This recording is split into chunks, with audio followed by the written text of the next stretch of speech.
Olá, estamos começando a nossa live de hoje, já são 512 mil inscritos no meu canal, agradeço muito, sempre peço a você que está inscrito no meu canal, gosta do conteúdo, das entrevistas, de todos os nossos debates, indica um amigo, é fácil, blog do Vila, Marco Antônio Vila, diga para ativar as notificações, que é aquele sininho, né, colocar like no que vocês gostaram e utilizar como vocês muito bem fazem, a página dos comentários. Lembro também que nós postamos uma excelente entrevista hoje, no próximo Hora do Almoço, do Dr. Miguel Reale Júnior, uma excelente entrevista, fazendo uma reflexão jurídico-política muito boa. Tenho certeza que vocês vão gostar. Já está lá postado. Lembro também que na plataforma www.cursodovila.com.br, lá nós estamos oferecendo com todas as informações, todos os dados, 2 cursos. História política das Constituições Brasileiras, desde a primeira imperial de 1824 até a Constituição Republicana de 1988 e a história da ditadura militar no Brasil de 1964 a 1985, ou seja, lá no www.cursodovila.com.br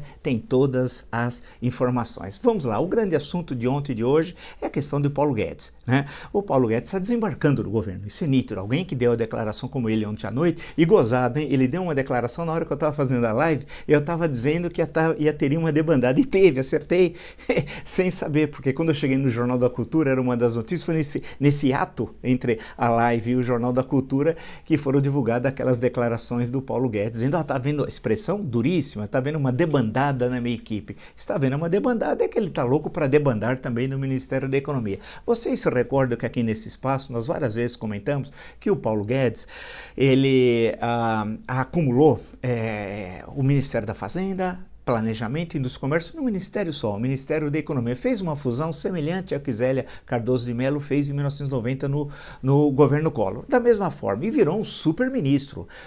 E aí as pessoas diziam, desde a campanha eleitoral do segundo semestre de 2018, que ele era um verdadeiro gênio da raça, algo que me deixava um pouco incomodado. Nada que eu gosto de ter gênios no Brasil, acho que quanto mais gênios, melhor para todos nós. Porém, gênio com base no quê? O que ele fez? Né? Então, eu fui procurar um livro, não achei um ensaio, não achei uma participação no grande debate político brasileiro, econômico, não. Ao contrário, é estarrecedor. Ele foi para Chicago, onde ele fez o doutorado, tendo bolsas da CNPq, CAPES, essas que, inclusive, com os recursos eles andaram cortando, né, fazendo um crime contra a ciência e tecnologia no Brasil, mas tudo bem.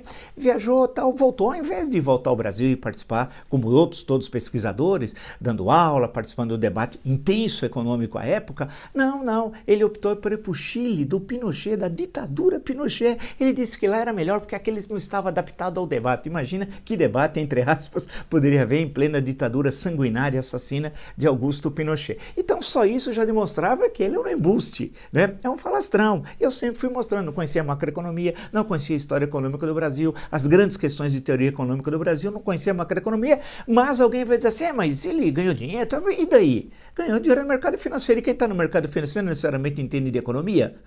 Claro que não. Entende de especular, de especular na bolsa, no câmbio, fazer aquele tipo de coisa. Agora, conhecer economia como ciência econômica, ele não conhece e demonstrou isso. Basta ver aquela reunião de 22 de abril, que nós assistimos graças ao ex-ministro Sérgio Moro, da solicitação da sua defesa. Ele disse que tinha lido no original, olha que coisa fantástica, 3 vezes leu Keynes, mas não entendeu nenhuma das vezes.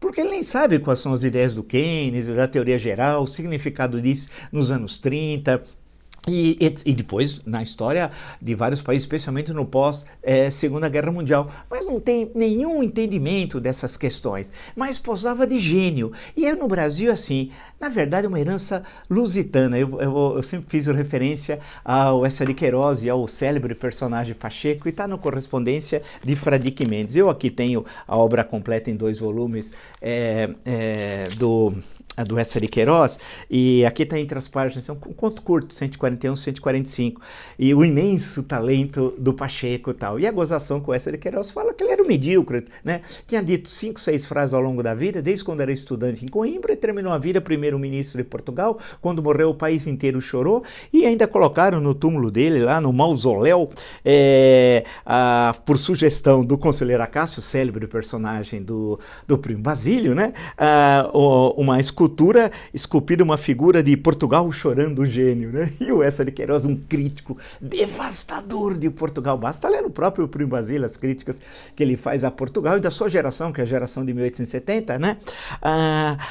Ele ironiza a mediocridade da política portuguesa e como um sujeito como Pacheco, claro que é um personagem, entenda-se, né? Conseguiu alçar altos postos na administração pública, quando se forma em Coimbra e terminando a vida presidente do Conselho de Ministros, considerado um verdadeiro gênio da raça, e quando foram procurar o que ele fez, ele não tinha feito absolutamente nada. Ele não tinha um artigo, um ensaio, não tinha nada que pudesse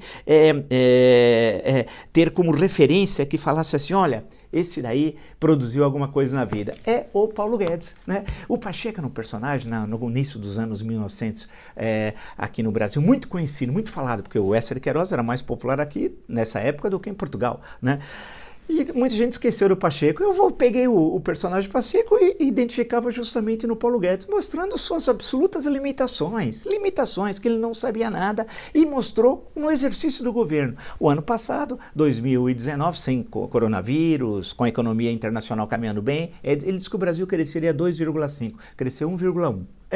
Menos da metade do que ele tinha dito que ia crescer. E aí, quando começa o ano, aí a partir de fevereiro, né, nós temos o primeiro caso notificado e 12 de março o primeiro óbito, né? Infelizmente, já estamos aí completando 5 meses dessa tremenda tragédia. Aí ele começou a justificar o fracasso, dizendo que a economia brasileira estava decolando quando veio o coronavírus. Mentira! O avião não estava nem taxiando ainda, quanto mais decolando, né? Isso é um absurdo, os dados mostram. Dê uma olhada nos dados econômicos de dezembro do ano passado, de janeiro desse ano. Portanto, em fevereiro. É tudo mentira. O que ele fala não se sustenta. Ele falou, e o motivo do nosso comentário, num dos nossos encontros, numa das lives, que ele em 90 dias ia privatizar 4 grandes empresas estatais. E eu questionava, dizendo assim, em 90 dias você vai... Primeiro questionamento, em 90 dias vai privatizar 4 empresas, grandes expressões dele, grandes empresas estatais. Em 90 dias, segundo, quais? Terceiro, por quê? Quarto, quem vai comprar? Numa conjuntura econômica tão difícil, você vai entregar preço de banana. E por que vai fazer isso? É um plano geral que ele tem para o país? Né? Não tinha nada. E aí ele disse, inclusive no início do governo, lá em janeiro, dezembro de 18, janeiro de 19, que ele ia privatizar tudo e ia receber 1 trilhão, ia acabar com o déficit público no Brasil. Mentira! E eu falei, isso era uma conversa fiada, ele estava enrolando, mais uma vez enrolando, né? Parece aqueles personagens, um Rolando Lero, né, da economia, não sabe absolutamente nada, é um tremendo enganador. A reforma tributária que ele prometeu no início do ano passado, até hoje não entregou. O que ele entregou foi somar o PIS mais o COFINS. Isso daí não é reforma tributária nem aqui, nem em Marte, né? E uma reforma tributária você não entrega em parte, você precisa ter o coletivo, o conjunto para entendê-la. Então é um tremendo falastrão de marca maior. E ontem, quando ele saiu, na entrevista, que ele quase de saída, de despedida, mas da reunião com o Rodrigo Maia, ele falou em impeachment, ou seja, ele parece um personagem da revista O Cruzeiro, tinha um desenhista chamado Péricles, o amigo da onça, né? Porque ele falou em impeachment. Olha, toma cuidado, viu, Bolsonaro, porque se romper o teto dos gastos, vai ter impeachment, hein? Pô, legal, um cara bacana de falar aquilo publicamente. Ele podia até dizer isso de forma privada, mas por que ele fez isso, o Pacheco? Porque ele está se despedindo do governo, ou seja, ele é um fracasso, ele precisava justificar os fracassos. Então a justificativa é que não teve as privatizações como ele imaginava, não teve reforma administrativa, não teve reforma tributária, em suma, não teve nada. E por quê? Porque ele não encaminhou a grande questão, né? E ele quis construir no Bolsonaro o que o Bolsonaro nunca foi. Não é que o Bolsonaro é estatista ou privatista, o Bolsonaro é nada, ele é um inepto, ele é um obtuso, é um incapaz, que ele ajudou a legitimar no processo eleitoral de 2018. Mas vamos pegar agora o dilema apresentado pela imprensa hoje, que é liberais versus desenvolvimentistas. Essa é a piada do dia, é inacreditável. Vamos lá. A piada do dia, né, como eu estava dizendo, essa questão da dicotomia, como se fosse uma contradição antagônica, né? Os liberais e os desenvolvimentistas. Liberais seria supostamente o Guedes, desenvolvimentistas supostamente os militares, né? Que de desenvolvimentismo não tem nada, mas tudo bem. Então vamos primeiro analisar. A relação seria, e aí o Bolsonaro, hoje até de manhã, vale lembrar, deu uma tuitada atacando o Supremo Tribunal Federal, mais uma vez, dizendo que as privatizações não ocorreram por culpa do Supremo, porque o Supremo interpretou corretamente, porque ele é o guardião da Constituição, essa que nós mostramos todo dia, que para privatizar precisa ser aprovado no Congresso, claro. Eles queriam entregar tudo dentro dessa política antinacional, antirrepublicana que eles têm. E o Supremo, quando foi provocado, a expressão jurídica correta é essa, respondeu claramente o seguinte: não, o Congresso tem de autorizar. E é óbvio, porque eles queriam saquear tudo, né? Sempre representando interesses estrangeiros, como seu filho, o Bananinha, que entregou um dossiê de centenas de brasileiros, que ninguém sabe quem está lá, recolhido por um deputado que confessou isso, que as pessoas mandavam acusações, o deputado juntou num dossiê, deu para o Bananinha, que entregou para a Embaixada Americana, que isso significa claramente traição nacional, Lei de Segurança Nacional de 1983. Mas vamos voltar ao pai, né? Porque a família é fantástica, a estirpe sinistra Bolsonaro. Vamos lá, né? Ele atacou hoje outra vez, mostrando como ele é o mesmo. Ele não pensa que ele mudou, que ele é uma outra pessoa. Isso aí é tudo conversa fiada. Mas o interessante é que hoje os jornais plantaram as notícias, plantadas pelos militares, que é o seguinte, que o Pró-Brasil, que é o grande programa, é o Plano Marshall brasileiro, é o Pró-Brasil. Eles nem sabem o que é o Plano Marshall. O Pró-Brasil, como é? Porque, segundo os militares, agora o Paulo Guedes, expressões dele, eu anotei aqui, é idiota e é primário. Pô, mas não era naquela reunião de 22 de abril, por exemplo, né, que nós assistimos, ele foi tratado com muita deferência, inclusive quando dialogou com o Braga Neto, né? Agora, quer dizer que ele é idiota e primário, descobriram agora, e agora os militares estão querendo vestir uma fantasia, é patético. Primeiro foi a fantasia de liberais, junto com o Paulo Guedes e tal. Agora eles estão vestindo a fantasia, e é patético, e é ridículo o que eles estão fazendo, de desenvolvimentistas, e eles não são desenvolvimentistas, porque o desenvolvimentismo, que eles nem sabem o que são, porque se formaram muito mal, ontem eu até falei no Jornal da Cultura, precisa melhorar o currículo das escolas militares, tanto das polícias e mais ainda das Forças Armadas, porque o desconhecimento das questões centrais do Brasil, dessa geração, é muito preocupante, porque aquela geração lá que fez política nos anos 1930, 40, 50, 60, até mais ou menos aí, meados dos anos 60, era uma geração que conhecia o Brasil, que estudava e que sabia escrever, o que já é uma grande coisa, né? E que estava antenado com o que estava ocorrendo no mundo. Agora, essa geração é Exército Branca Leone, porque não dá para levar a sério, chamar de exército essa turma, né? Braga Neto, Caterva. A questão que se coloca é que ele falou, agora eles são desenvolvimentistas. Desenvolvimentismo é um momento da história do Brasil, especialmente a partir com a Revolução de 30, que funda o Brasil moderno, em que tem uma inserção do Brasil no mundo, em que a indústria joga um papel central nesse processo, a indústria que foi destruída nas últimas 3 décadas e que o tal de pró-Brasil que eles querem fazer, passa quase que ao largo dessa questão central. Tinha todo o papel da industrialização, há um processo de urbanização muito rápida e de inserção do Brasil no mundo, e durante o regime militar, aí o desenvolvimentismo tem o período dos governos civis, e depois, durante o regime militar, são 2 tipos de desenvolvimentismo, mas no regime militar continua a herança varguista, no campo econômico. Isso que é importante sempre destacar, isso está no meu curso, vocês podem acessar e vão ver com muito mais detalhes toda essa discussão. Mas aí, esse processo, no campo do regime militar, é que você tem uma presença maior do Estado na economia como elemento indutor do desenvolvimento econômico e uma inserção no Brasil, no mundo, de forma independente. Né? Poderíamos lembrar, por exemplo, da política externa do governo Gás e do pragmatismo responsável do chanceler Azeredo da Silveira. Ou seja, não é o que o Exército Branca Leone está querendo fazer agora. Porque o que eles, primeira inserção independente no mundo, se ajoelhando para os Estados Unidos, o Trump dizendo que vai punir as exportações brasileiras porque quer que o etanol norte-americano entre aqui, que é de milho, entre aqui sem pagar impostos. Isso quando os produtores de etanol no Brasil estão com a corda no pescoço? Estão com a corda no pescoço? Então, que política externa independente é essa? Feita o quê? Pelo Beto Salu? Né? Então, desenvolvimentismo parte de alguns pressupostos. Vamos ensinar a esse pessoal. uma política externa independente, usando a expressão do Afonso Arinos e Melo Franco, quando foi chanceler do breve governo Jânio Quadros em 1961. Né? Nós temos uma política externa não independente, mas dependente dos interesses de uma potência, portanto, isso é um crime, inclusive, contra a Lei de Segurança Nacional. Estão agindo contra os interesses nacionais. Então, precisa entender, desenvolvimento parte do pressuposto de independência. Nossa, e esse governo que ele não tem independência. Segundo, tem um projeto externo. O regime militar tinha o seu, para o bem ou para o mal, não estou questionando aqui, mas tinha a questão do Brasil potência, a presença do Brasil no hemisfério sul. Esse aqui não tem projeto nenhum. Terceiro, passa pela questão da industrialização. Né? E por uma política, claro que não é antiga política de substituição das importações, mas de questões que se colocam no século XXI. Né? E que envolve, por exemplo, a tecnologia, 5G, todas essas questões mais complexas e que passa por uma leitura do Brasil de como essas questões podem favorecer a independência do Brasil, política, econômica e uma presença altiva no mundo, como um ator mundial. Né? Algo que não existe. Então, essa relação que está apresentando pela imprensa, hoje eu fiquei dando risada, porque isso não tem nada a ver com desenvolvimento. Desenvolvimentismo não é fazer gasto público a esmo, é fazer gasto público dentro de um projeto. Vocês entenderam? Dentro de um projeto de nação. É isso que é desenvolvimentismo.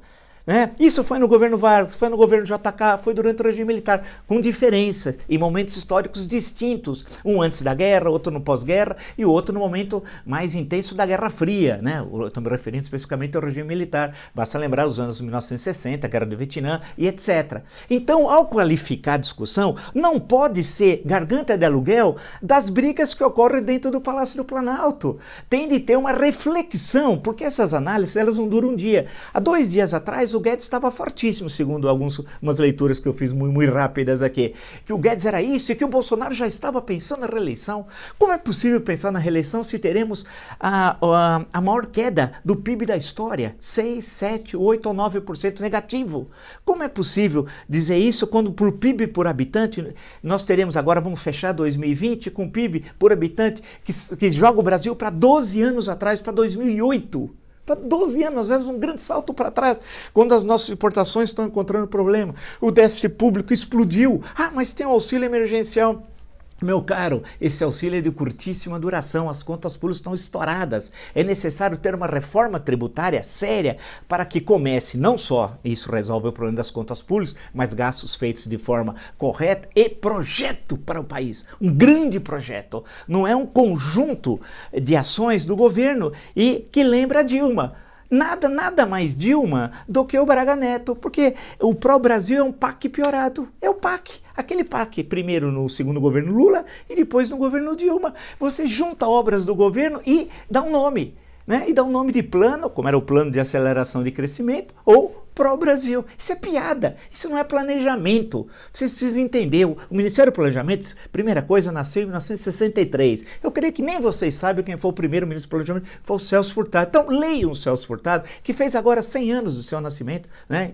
Nasceu em 1920. Né? Aproveito, leiam para entender o que é desenvolvimentismo, o que é ter um projeto nacional. Né? Claro que aí vocês têm, evidentemente, de adaptá-lo às questões do século XXI, que são questões um pouco diferentes, mas a essência do processo desenvolvimentista tem de ser entendido. Quer dizer, a inserção no mundo do Brasil como uma nação independente. Então, não vamos imaginar que o Guedes seja um exemplo para isso. A polarização, Guedes é liberal, porque liberal em essência também ele não é, porque ele nem sabe o que é o liberalismo. Podia falar de Eugênio Goudin no Brasil, aí sim, mas não em Paulo Guedes, né? Eugênio Goudin foi até ministro da Fazenda do breve governo Café Filho. E falar em desenvolvimentismo é outra coisa, não é essa junção patética de que pretendem fazer. Portanto, a questão política dessa discussão econômica, qual que é? Então, vamos a ela para encerrar essa nossa discussão hoje.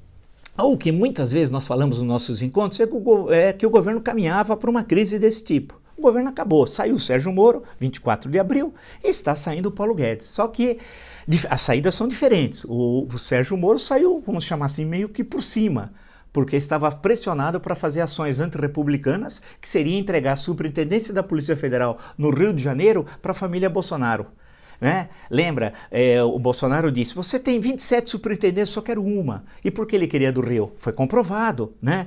Veja a entrevista do Dr. Miguel Reale Júnior, que também toca nessa questão. O que o Bolsonaro queria lá no Rio de Janeiro é ter a Polícia Federal para encobrir os crimes da sua família, né? Para coagir adversários e ter informações sobre investigações sigilosas. Então o Sérgio Moro disse não. Nesse sentido, ele saiu com capital político, que é menor do que quando ele entrou, mas aí são outras razões que em outro encontro a gente pode discutir. Mas saiu por cima, dizendo, olha, eu tenho os meus princípios e não posso fazer o que ele está solicitando, né? É diferente do Guedes. O Guedes está saindo buscando justificativas para esconder o seu fracasso, sua incapacidade. O Pacheco, como eu citei aqui do Eça de Queiroz, e seu imenso talento. Ele é um incapaz e revelou no exercício da função de ministro da Economia sua incapacidade. Ele vai sair, mas ele quer sair atirando, dizendo que não pode privatizar, não pode fazer as reformas administrativa, tributária, não pode modernizar o Brasil, e aí ele vai fazer um discurso. Claramente é um sinal de retirada, né? E outros assessores, secretários vão sair, já saíram vários, né? E vão sair outros. E aí ele pega o boné dele e busca uma saída grandiosa que vai ser meio patética. Algo que nós já tínhamos cantado a bola lá atrás, né? Que ele sairia e aí ele vai para o exterior, ele tem muito dinheiro, tá? Um especulador, alguém que não entende de economia como ciência, mas é um excelente especulador e logo continuará especulando no mercado brasileiro. Então ele está preparando a sua saída. E politicamente o que isso significa? Isso que é importante. Politicamente isso significa que o governo está cada vez mais enfraquecido, ao contrário daqueles, né, que sempre dizem, ele caminha para a reeleição. Que reeleição? Que reeleição? Nós teremos o segundo trimestre, a taxa de desemprego foi um desastre, o terceiro vai ser um horror e o quarto dramático. Teremos o pior Natal da história. Disparada da taxa de desemprego, queda do PIB como nunca na história, a queda do PIB por habitante, queda da renda per capita e o aumento de tensão, porque não pensa que é possível continuar mantendo os gastos públicos com uma retração econômica tão grande, porque a retração econômica significa também a diminuição do recolhimento de tributos, né? Qualquer um sabe disso, não precisa ser um gênio da raça, né, para entender essa questão. Então, dentro desse cenário está muito claro que o governo caminha por uma grande crise. E isso só para essa questão mais estrutural, sem falar dos inquéritos do Supremo Tribunal Federal, que afetam diretamente o Bolsonaro, e sem falar do Rio de Janeiro e das suas relações, e a cada dia mais criminosas, com o Queiroz, as relações com os filhos da primeira mulher, a segunda mulher do Bolsonaro, a terceira mulher, porque ele é conservador nos costumes, todas as mulheres envolvidas nessa ação, agora também a mulher do Flávio Bolsonaro, que recebeu R$25 mil, um depósito do Queiroz, e o Flávio não sabia, falou, pô, não sabia, pô, que legal, alguém deposita R$25 mil na conta da sua esposa, ele não sabe, o mesmo Flávio que não conseguiu pagar aquela conta, lembra? Que ele não tinha o aplicativo do banco e pediu pro amigo em pleno churrasco pagar R$16 mil. Você tem algum amigo, você tá num churrasco, tomando um café, batendo um papo, não importa, você precisa pagar uma conta, você fala, paga para mim, imagina R$16 mil. Então eles estão enroladíssimos. Então tem as ações criminosas do Rio, tem as ações que correm lá, os inquéritos no plural em Brasília, e essa questão estrutural. Porque o tal mercado, que nunca me apresentaram, não é o Walter Mercado, mas eu queria saber quem é esse mercado, do alto baixo, gordo ou magro, eu desconheço quem é o mercado. O que eu sei concretamente é que nesse momento que nós estamos vivendo, o mercado já percebeu que o governo está perdido, e aí começa a tirar o time de campo. Isso já ocorreu tantas outras vezes, né, em situações em que o mercado apostava num governo e depois acaba retirando o seu apoio político. Isso, em termos numéricos, é pouca gente. Sim, é verdade, é pouca gente. Porém, em termos de apoio econômico, é grande. E esse é mais ou menos o sinal. Ou seja, qual é o sinal? O governo está acabando, né? Invertendo o que o Eduardo Bolsonaro disse, se recorda, o Bananinha falou que o golpe militar não era mais se haveria, mas quando ocorreria. Você se recorda? Eu pego a ideia do Bananinha. Ô, Bananinha, estou te citando, hein? Qual é, Bananinha?